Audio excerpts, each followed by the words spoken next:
Yo, what's up guys? It's your boy Squirrels here, back with another video. And today I'm just kind of making a video real quick to talk about something that I kind of not really just came up with, but I was thinking about recently. And that is obviously by the title you can tell how to get out of slumps. Now I've been on a slump recently, coming out of creating a new account and hopping back into rank for the new season.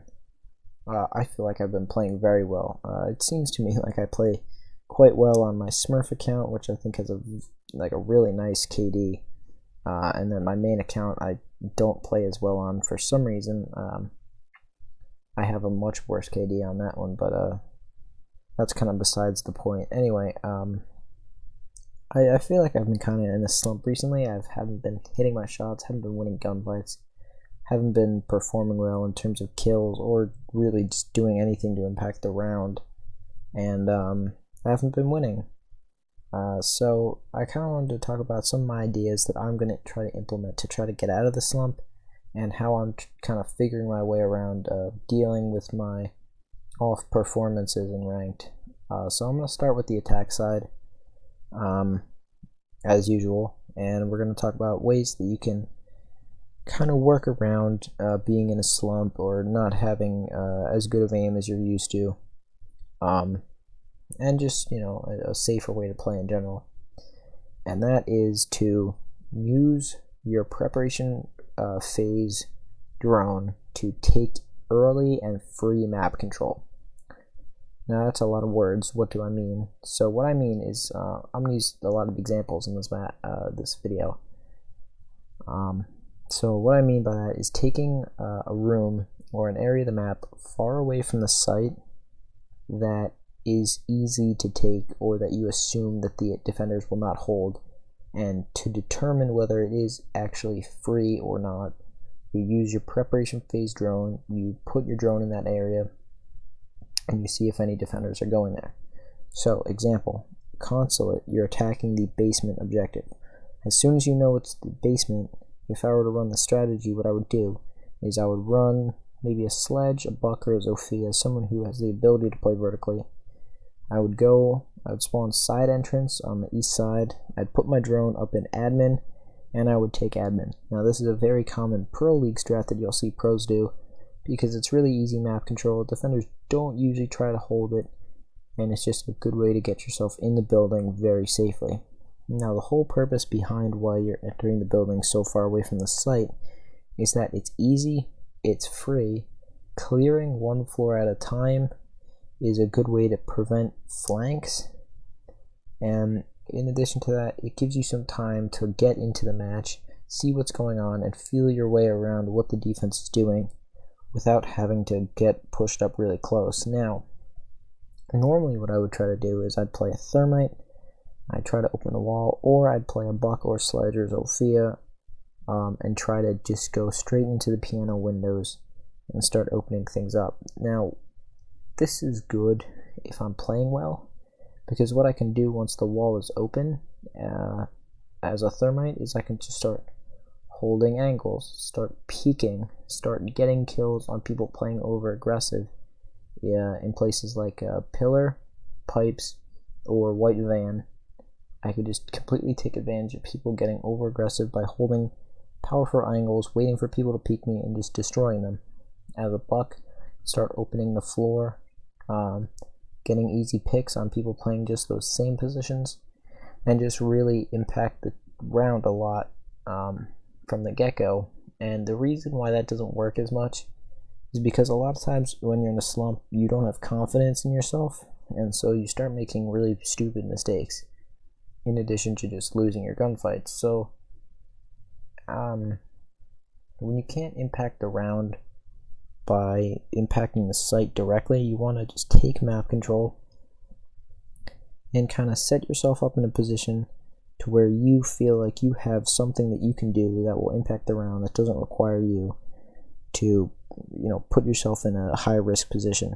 So for example, once you've taken the top floor and you've moved down to the second floor, you've already cleared one entire floor and helped to prevent flanks and to alleviate some worry from your team if they're pushing this first floor. And what you can do at that point is you can use the information that you've gotten with your own droning and the information that your team gives you about the site to determine where is the softest spot in the defense for you to push. And late into the round, defenses often get in a mindset where they figure, okay, this is where the push is coming from. For example, if you're on Consulate and you're defending the basement, and the team has already committed, to your knowledge, several players to the garage wall, and they've opened the wall, you assume that the attack is coming from the garage wall, and most defenses are not going to be focused on back of site. So if you think that that's what's happening, you can go over into Visa, pop one of the hatches, drop the hatch as that sledge of Buck or Zofia, or anyone you really choose to play in this strategy, and you can just try to start attacking from the back of site where the defenders are vulnerable.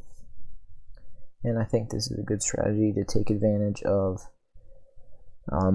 freebies, just really easy kills late in rounds that impact the round a lot but don't require you to be playing at your best. Now on defense, the way that I like to play when I'm in a slump is to give myself an easy and safe position to hold where I don't have to focus on map knowledge or callouts. That doesn't rely on teammates to give me information. It's just a place that I can sit and hold that impacts the round without me having to do much or have to hit difficult shots or win difficult gunfights. Now I'm going to talk about a position that I've mentioned before in one of my other videos, and that is the top of yellow stairs on Consulate. If you're trying to defend the top floor, this is probably the best single position that you can hold in the entire map, because it's just so easy, A, and B, it doesn't require you to move literally at all. In fact, you will benefit the most by not touching your keyboard almost at all. So basically what the strategy revolves around is you placing barbed wire on the first landing of the stairs as Jaeger, I guess, is the best person to play it. Then you give yourself one ADS or even two ADSs on the pillar at the top of yellow stairs, and all you have to do is just sit there. You'll hear them rappelling up the skylight and breaking the skylight. They can't open the wall in any way with a Habana or whatever without you shooting the pellets, so that's easy. They can't push you from the back. They can't open up the bathroom wall behind you because either you've reinforced it or you've just like made it so that you can't really get an angle on there if you sit close enough to the stairs side of the pillar, not like the railing side, but if you sit close enough to the stair side, then you can't get an angle on there from the bathroom window. You can't get an angle on there from the yellow stairs window. So you're in a perfectly safe position. They can't nade you out, and all you have to do is sit there, wait for someone to do something stupid, such as rappelling in the east stairs window, walking up the east stairs, trying to rappel into bathroom window, which you should maybe have a hole in the bathroom wall or something that you can hear and be able to stop anybody rappelling in from there. And if someone is stupid enough to rappel down from the yellow skylight, I mean, that's the freest of free kills.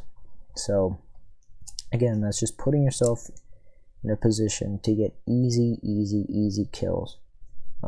Any of the kills I just mentioned, any of the pushes that you're stopping, require either a pre-fire or something even easier than that. Like, I mean, a gunfight where you're shooting someone rappelling down from a skylight.